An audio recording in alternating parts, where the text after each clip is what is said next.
72 kilometers. That is the entire gap between Italy and Albania, the entire distance separating the Adriatic Sea from the open Mediterranean. Right now, beneath the water in that narrow passage, a pipeline is pumping natural gas into southern Europe. Above it, NATO warships are tracking contact signatures. And somewhere along those dark coasts, people are boarding inflatable boats and hoping the current carries them west. That 72-kilometer gap is called the Strait of Otranto, and almost no one talks about it. The Strait of Otranto sits at the southern tip of the Adriatic, where the long enclosed sea finally opens into the broader Ionian and then the Mediterranean. On the eastern side, Albania's Karaburun Peninsula. On the western side, carried the heel of Italy's boot, the Salento coast, anchored by the ancient port city of Otranto. The strait is not shallow. The sill depth runs to around 800 meters, deep enough for submarines to operate without surfacing. The narrowest crossing is just 45 miles wide, shorter than the English Channel, shorter than the Strait of Gibraltar, short enough that on a clear day you can almost see the other country. This geography has made Otranto a pressure point for every power that has ever wanted to control the Adriatic, from Venice to the Ottoman Empire, carried from Nazi Germany to the Soviet Union, which briefly kept submarines here in the 1950s before Albania expelled them. The logic of the place has never changed. Whoever holds the mouth of the Adriatic holds the key to everything inside it. What flows through Otranto today is a layered picture. Start with the energy. Beneath the seabed of the strait runs the Trans Adriatic Pipeline, known as TAP, a 105-kilometer subsea section at depths of up to 810 meters, carrying Azerbaijani natural gas from the Shah Deniz field all the way to Italy. By August 2025, TAP had delivered 50 billion cubic meters of gas to Europe since beginning operations in 2020, 41 billion of those cubic meters flowing directly into Italy. Azerbaijan is now Italy's second largest gas supplier after Algeria, covering roughly 17% of annual Italian imports. Europe spent the years after 2022 frantically replacing Russian pipeline gas. TAP became one of the answers. That pipe on the floor of the Strait of Otranto now carries a real fraction of southern Europe's energy security, encoded into the seabed of a strait most Europeans could not find on a map. The surface traffic above it is substantial. Italy, Croatia, Slovenia, Albania, and Montenegro all run major commercial ports, and everything entering or leaving the northern Adriatic, cargo to Venice, containers to Trieste, ferries to Split, must transit this passage. Italian ports alone handled over 120 million tons of maritime freight in 2023, according to Eurostat. None of it reaches the northern Adriatic without passing through Otranto. The strait is not a footnote to European trade, it is the gate. Migration is the third flow, and it is the one most visible in the news. The Otranto Channel is one of the oldest irregular crossing routes into Europe. In the early 1990s, after the collapse of communism in Albania, hundreds of thousands of Albanians crossed this water on overcrowded ferries and fishing boats in desperate waves.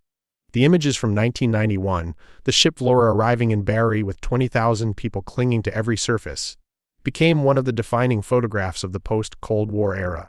That mass migration essentially stopped after Albania stabilized, but the route never fully closed. Today the crossing draws people from further east and south, Syrians, Afghans, sub-Saharan Africans moving through the Balkans and reaching the Albanian coast. Frontex data shows the Western Balkans land route dropped sharply, by 78% in 2024. But that reduction reflects interdiction and rerouting, not a collapse in the underlying pressure pushing people toward Europe. And in late 2024, Italy launched an unprecedented experiment directly tied to this strait. It opened 2 offshore processing centers on Albanian soil, carried in Schengen and Jadar, to hold asylum seekers before they ever legally set foot on Italian territory. The scheme was immediately challenged by Italian courts, and by mid-2025 all 73 migrants held there had been ordered returned to Italy. The deal is in legal limbo, but its geography tells you something. Italy chose to build its offshore processing facility on the other side of the Strait of Otranto because that is where the pressure arrives first. The question of who controls Otranto has sharpened since 2022. Albania joined NATO in 2009, and the alliance now holds both shores of the strait for the first time in history. NATO's Operation Sea Guardian ran patrols here throughout 2024, logging over 1,400 vessel investigations. Russia's submarine presence in the Mediterranean has been significantly degraded since December 2024, when the fall of the Assad regime cost Moscow its Tartus base in Syria. An Italian frigate still tracked a Russian Kilo-class submarine transiting the region in January 2026. But Russia now has to sail its subs 4,000 kilometers from the Baltic to reach these waters, a logistical burden that has made those deployments more symbolic than operational. You do not stand down a choke point just because the immediate threat has been downgraded. And then there is Sazan. Sazan Island sits just off the Albanian coast, directly in the approaches to the Strait, a former Soviet submarine base, riddled with Cold War tunnels, commanding surveillance lines across the southern Adriatic and into the Ionian. In 2024, the Albanian government granted strategic investor status to Atlantic Incubation Partners, a firm linked to Jared Kushner's Affinity Partners Fund. The plan, a $1 billion luxury resort on a NATO-flanked military island funded partly through Gulf sovereign wealth, by June 2026, carried thousands of Albanians were protesting in the streets, a corruption investigation had been opened, and foreign policy analysts were asking an uncomfortable question: what does it mean when a sitting American president's family member is reshaping strategic infrastructure in the throat of the Adriatic? Backed by Saudi and Qatari capital, there is no good answer to that question yet.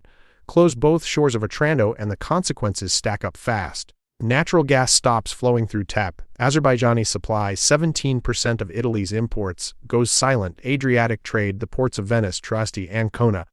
Koper loses its connection to the Mediterranean. Every ferry line across the strait, every container ship bound for the northern Adriatic, has nowhere to go.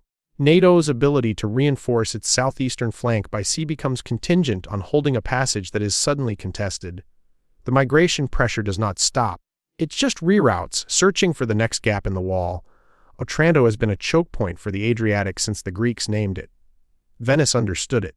The Ottomans understood it. The Cold War ran surveillance missions over it for 4 decades. What is different now is the pipeline on the seafloor, the legal battle on the Albanian shore, carried, and the fact that the question of who really controls 72 kilometers of water has become, once again, genuinely open.